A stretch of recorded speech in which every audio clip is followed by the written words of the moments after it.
جا رہا ہے اور پھر رجوع کر لیتا ہے. اسلام نے کہا بھائی 3 دفعہ کے بعد رجوع نہیں کر سکے گا.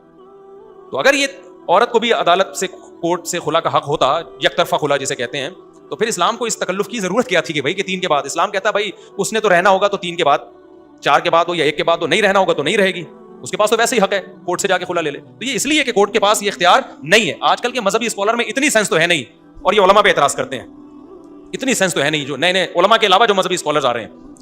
تو اسلام نے کیا اس لیے کہ سارے رائٹ کس کو دیے ہیں طلاق کے بارے میں, مرد کو دیے ہیں. تو اب وہ ناجائز فائدہ اٹھا رہا تھا, تو اسلام نے کہا بھائی 3 کے بعد حق نہیں ہے, تو اب 3 ایک دفعہ میں دو یا 3 دفعہ میں دو. اسلام نے کہا تمہارے اختیار ہم نے محدود کر لیے ہیں, غصے میں دو, محبت سے دو, 3 ایک مجلس میں دو, ایک الگ الگ مجلس میں دو. قرآن و سنت نے ایسا کوئی فرق نہیں کیا ہے. وہ جو اہل حدیث, پچھلے دنوں آپ نے دیکھا ہے ہمارے جو کراچی کے مفتی صاحب ہیں بڑے غصے میں آئے ہوئے تھے, کیونکہ فقہ حنفی میں خلا ہی کوئی نہیں ہے. ہاں یہ بڑا خطرناک معاملہ ہے. فقہ حنفی میں یہ ہے کہ خلا نہیں ہوگا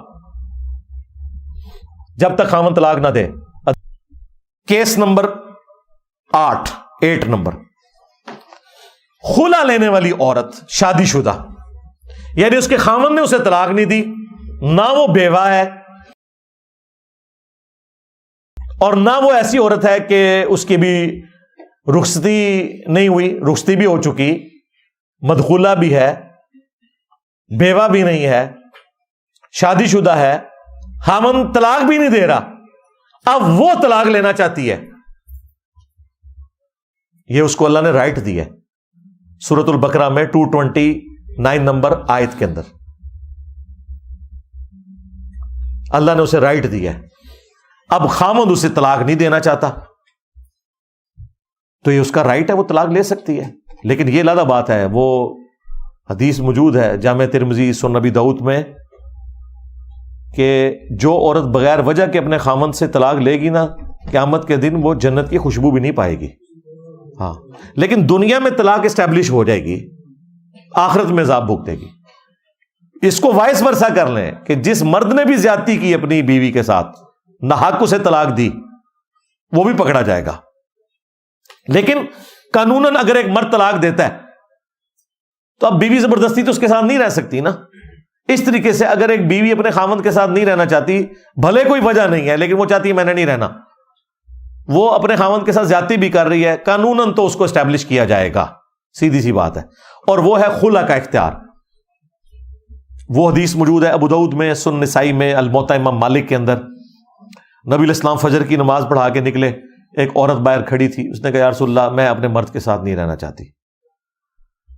آپ نے اس کے مرد کو بلایا اور فرمایا کہ جو حق مہر والا معاملہ ہے نا وہ آپس میں طے کر لو, یہ عورت وہ حق مہر واپس کرے. وہ قرآن میں بھی آیا کہ اگر کوئی عورت علیحدہ ہونا چاہتی ہے اپنے خاوند سے طے کر لے, جتنا وہ آسانی سے دے سکتی ہے وہ اسے واپس کرے اور پھر وہ علیحدگی کر لے, اس کے عوض وہ اسے علیحدہ کر دے گا. پھر نبی علیہ السلام نے کہا کہ ٹھیک ہے, جو یہ اس نے کہا ٹھیک ہے یا رسول اللہ میں دستبردار ہوتی ہوں, میں اس کو واپس کرتی ہوں, میں اس سے علیحدہ ہونا چاہتی ہوں. پھر نبی علیہ السلام نے ان کے درمیان علیحدگی کروا دی. یہ ہوگی خلا والی عورت کہ جو اپنے مرد سے جا کر طلاق لینا چاہتی ہے اور وہ نہیں دے رہا, پھر وہ قاضی کی طرف رجوع لاتی ہے. ظاہر ہے اس وقت نبی علیہ السلام اس وقت قاضی تھے نا, جسٹس کی سیٹ کے اوپر وہ تھے, تو نبی علیہ السلام نے بلا کے اس معاملے کو سیٹل کروایا. اب اسی میں امپلائڈ ہے کہ اگر کوئی مرد طلاق نہیں دے رہا اپنی بیوی کو, خلا نہیں دے رہا, اچھا یہ جو خلا ہے نا یہ ایک طلاق کے ایکویلنٹ تصور ہوتا ہے, اور طلاق بائن کے, ہاں یہ طلاق رجی نہیں ہوگی. جیسے ہی اس عورت نے خلا لیا وہ اس کے نکاح سے بھی نکل گئی. البتہ چونکہ یہ ایک طلاق بائن ہے لہذا وہ اس مرد کے ساتھ دوبارہ بھی شادی کر سکتی ہے. حلالہ تو ہے ہی غلط, حرامہ بھی غلط, کسی چیز کی ضرورت نہیں ہے, نئے حق مہر کے ساتھ. چونکہ ایک طلاق یہ واقع ہوئی ہے, اس کے ایکویلنٹ ہے خلا. مرد نے تو نہیں دی تھی نا طلاق, مرد دیتا تو پھر علیحدہ معاملہ ہونا تھا. یہ عورت نے لی تو اس طرف رجوع لا سکتی ہے. اور اس کی جو عدت ہے وہ سنن نبی داؤد میں آیا 1 مہینہ ہے. لیکن یہ یاد رکھیے گا یہ ساری عدتیں اس دن سٹارٹ ہوں گی جس دن خاوند طلاق دے گا. یہ ذہن میں رکھیے گا. یہ نہیں کہ ایک بیوی جو ہے وہ روٹ کے میکے آئی ہوئی ہے 1 سال سے اور پھر طلاق خاوند بھیج دے اور وہ کہ جی میں تو سال پہلے کی آئی تھی لہذا میری عدت پوری ہو گئی, چپ کر کے اگلا نکاح کر لوں. نہیں, اس ڈیٹ کے بعد پھر وہ والا ہوگا 3 مہینے یا 3 دفعہ پاک ہونا، وہ جتنی میں چیزیں بتا رہا ہوں. یہ پوائنٹ بڑا امپورٹنٹ ہے، کیونکہ لوگ اکثر پوچھ رہے ہوتے ہیں جی سٹارٹ کدوں ہوئے گی، وہ تو ناراض ہو کے 2 سال سے آئی ہوئی ہے، بھلے 10 سال سے آئی ہوئی ہے. اور اس طرح ناراضگی سے 10 سال سے اگر میاں بیوی آپس میں ایک جگہ نہیں رہے ہیں، نکاح بھی نہیں ٹوٹتا جب تک کہ اس نکاح کو اس طریقے سے نہیں توڑا جائے گا. ناراضگی سے نکاح نہیں ٹوٹتا، یہ ذہن میں رکھیے گا. اور سٹارٹ اس دن سے ہوگی جس دن وہ باقاعدہ طور پہ اسے ڈکلیئر کرے گا، بھلے زبانی کرے بھلے ریٹن میں. لیکن ظاہر قانون کو بھی فالو کرنا ہے، زبانی کے بعد اس کا ریٹن ریکارڈ بھی ہونا چاہیے تاکہ عدالت میں چیلنج نہ ہو، ورنہ وہی کچھ ہوگا جو خان صاحب کے ساتھ انہوں نے کیا ہے. ہاں، اور وہ کہیں کہ ہم قانون تو صحیح کر رہے ہیں، لیکن لادہ بات ہے کہ وہ جھوٹے لوگوں کی گواہیوں کے اوپر کیا ہے. تو یہ اس میں خیال رکھنا ہے آپ نے کہ جو خلا والی عورت ہے اس کی عدت کتنی ہے؟ 1 مہینہ. وہ طلاق بائن کے ایکویلنٹ ہے. مصنف ابن ابی شیبہ میں موجود ہے کہ 1 طلاق بائن کے ایکویلنٹ ہے. مسند شافعی میں موجود ہے حضرت عثمان کا فتویٰ کہ خلا والی عورت اپنے اس خاوند کی طرف واپس بھی جا سکتی ہے، کیونکہ خاوند نے تو طلاق نہیں نہ دی ہوئی. 3 طلاقوں کے بعد دوبارہ شادی نہیں ہو سکتی اس خاوند سے، الا یہ کہ نیچرلی کوئی حلالہ ہو جائے. نیچرل حلالہ وہ قرآن میں ذکر ہوا ہے سورۃ البقرہ میں کہ اس نے کہیں اور شادی کی اور وہ خاوند بھی فوت ہو گیا یا اس نے طلاق دے دی. پری پلان حلالہ نہیں. ہاں، وہ سنن ابن ماجہ میں پورا چیپٹر ہے کہ حلالہ کرنے والے اور کروانے والے پر لعنت. اسی لیے امام حنیفہ کے خلاف ہو گئے تھے محدثین. یہ صرف امام حنیفہ ہیں جنہوں نے یہ فتویٰ دیا کہ جی اگرچہ حلالہ کروانا حرام ہے لیکن اسٹیبلش ہو جائے گا. تو باقی محدثین نے کہا کہ یہ آپ کیا کر رہے ہیں، ان کے اپنے شاگردوں نے مخالفت کر دی. اسی وجہ سے آج فقہ حنفی میں فتویٰ امام حنیفہ کے قول پہ نہیں دیا جاتا، قاضی ابو یوسف اور امام محمد کے قول پہ دیا جاتا ہے. وہ کہتے ہیں کہ جی ان کے شاگردوں کو پتہ چل گیا تھا کہ ہمارے امام صاحب نے یہ فتویٰ قرآن و سنت کے خلاف دیا. تو پریکٹیکلی اس وقت اگرچہ حلالے نکالنے والے حنفی ہیں، دیوبندی اور بریلوی مولوی ملتے ہیں حلالے نکلوانے والے، لیکن ان کی فقہ میں بھی جو مفتہ بہی قول جسے وہ کہتے ہیں نا، جس پہ فتویٰ دیا گیا ہے وہ قاضی ابو یوسف والا ہی ہے کہ امام حنیفہ کا یہ فتویٰ باطل ہے. اسٹیبلش فقہ حنفی میں فتویٰ چلتا ہے اس معاملے میں قاضی ابو یوسف اور امام محمد کا، یہ ذہن میں رکھیے گا. بہرحال یہ 8واں کیس تھا کہ خلا والی جو عورت ہے وہ پھر 1 مہینے اپنی عدت پوری کرے گی اور اس کے بعد اس کی مرضی، چاہے اسی خاوند سے دوبارہ شادی کر لے، لیکن ظاہر کدھر کرے گی، اسے تو جان چڑھائی تھی، لیکن آپشن موجود ہے. چاہے گھر بیٹھی رہے، کچھ عرصے بعد خیال آتا ہے پھر وہ کر بھی لیتی ہیں. اسی لیے ہم سے جب کوئی رابطہ کرتا ہے نا تو ہم اسے کہتے ہیں کہ مہربانی کرو خلا ہی لو، طلاق تک نہ جاؤ، تاکہ کل کو چانسز باقی رہیں. پوائنٹ آف نو ریٹرن پہ تو نہ پہنچ جاؤ. خلے میں تو چانسز ہے نا کہ وہ واپس اس طرف آ سکتے ہیں.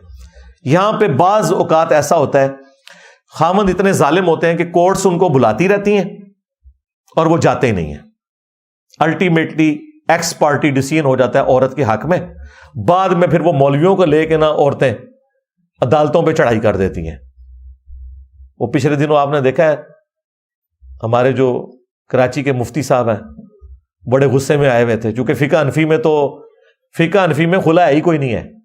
ہاں، یہ بڑا خطرناک معاملہ ہے. فقہ حنفی میں یہ ہے کہ خلا نہیں ہوگا جب تک خاوند طلاق نہ دے.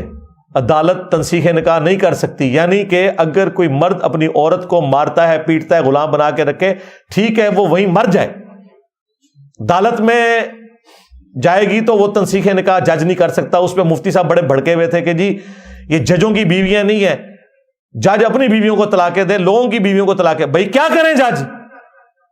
تمہارے غنڈے قسم کے جو حنفی عوام ہیں اور غنڈے قسم کے جو حنفی مولوی ہیں وہ اپنی بیویوں پہ ظلم کرتے ہیں، طلاق بھی نہیں دیتے، تو ان کی سنوائی کہاں پہ ہوگی؟ خلا عورت کا اتنا ہی حق ہے جتنا مرد کا طلاق دینے کا حق ہے. نہیں اگر دے رہا مرد طلاق، عدالت میں جائے گی. عدالت میں اگر وہ نہیں جاتا، ٹھیک ہے، 1 سائیڈڈ ڈیسیژن ہو جائے گا. لیکن اس میں وہ 2 نمبری نہیں ہونی چاہیے جو بعض عورتیں وکیلوں کو ساتھ ملا کے، عدالتوں کو ساتھ ملا کے نا کسی ڈمی ایڈریس کے اوپر نا وہ سمن جاری کرواتے رہتے ہیں. سمجھ آئی بات کی؟ خامد بیچارے کو پتہ ہی نہیں ہوتا. اس کو تو اس دن پتہ چلتا ہے جس دن عورت جو ہے نا وہ فارغ ہو چکی ہوئی ہوتی ہے. وہ پھر پیٹتا ہے کہ مجھے یہ بھی نہیں ہونا چاہیے. یہ ذہن میں رکھیے گا. لیکن اس میں ایک تیسرا کیس بھی ہے.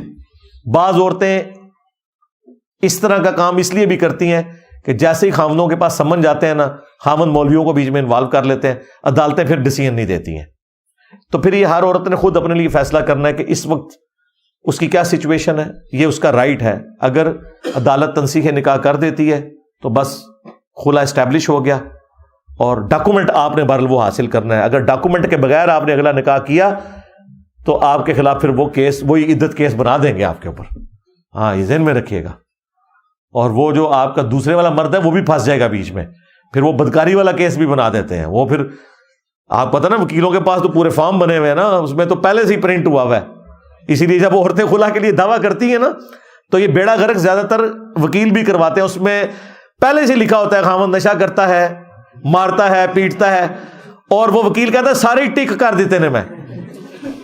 اب جب یہ نوٹس پہنچے گا خاوند کو، وہ کہے گا یار یہ 10 سال میرے ساتھ رہی ہے، میں نے تو کبھی سگریٹ کو بھی ہاتھ نہیں لگایا، اور یہ میرے اوپر الزام لگا رہی ہے نشے کا۔ وہ کہتے ہیں ایسی تیسی، پھر میں ایسی عورت کو فارغ ہی کراں گا۔ تو یہ بھی بجائے جوڑنے کے نا توڑنے کا کام کرتے ہیں وکیل حضرات بھی، یہ میں آپ کو بتاؤں۔ اور اس میں بعض کا ججز بھی شامل ہوتے ہیں، اور پھر اور بھی بڑی غلیظ قسم کی خبریں بھی ان لوگوں کی نکلتی ہیں، ججز کی بھی اور وکلاء کی بھی، وہ ایک الگ سے معاملہ ہے۔ ہم تو لوگوں کو صرف ترغیب دلا سکتے ہیں کہ وہ اللہ سے ڈریں۔